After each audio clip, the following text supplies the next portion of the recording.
पुण्यामधील मानाचा पहिला गणपती अर्थात कसबा गणपतीच्या आगमनाची सुद्धा जय्यत तयारी सुरू आहे।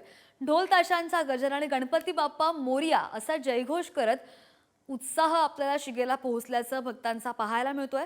बाप्पांच्या आगमनानिमित्त पुण्यामध्ये जल्लोषाचं वातावरण आहे आणि आपण ही दृश्यांमध्ये पाहतोय चांदीची पालखी सुद्धा बनवण्यात आलेली आहे।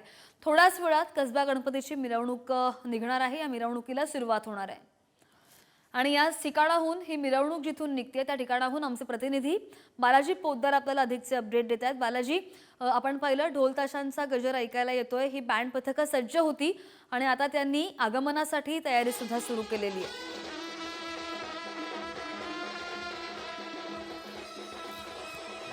जल्लोष आहे। मानाचा पहिला कसबा गणपती जो आहे तो आज 11:30 वाजता सभा मंडपात विराजमान होईल। मात्र या गणपतीची परंपरा आहे की 8:30 वाजता आगमन देशाला आणण्यासाठी हे आता सुरू होणार आहे। त्यासाठी संघर्ष पथकाकडून ते कसबा गणपती जो आहे ते मोठ्या जल्लोषामध्ये ढोलताशा पथकाचे वादन सुरू करण्यात आले।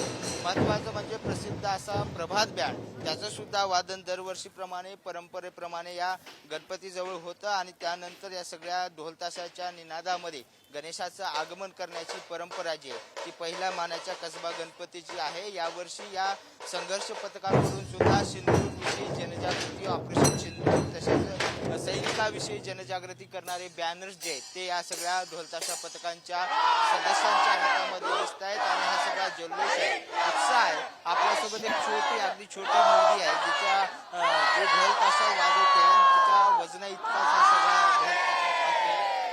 मोठा जल्लोष त्याच्यामध्ये सुद्धा आहे।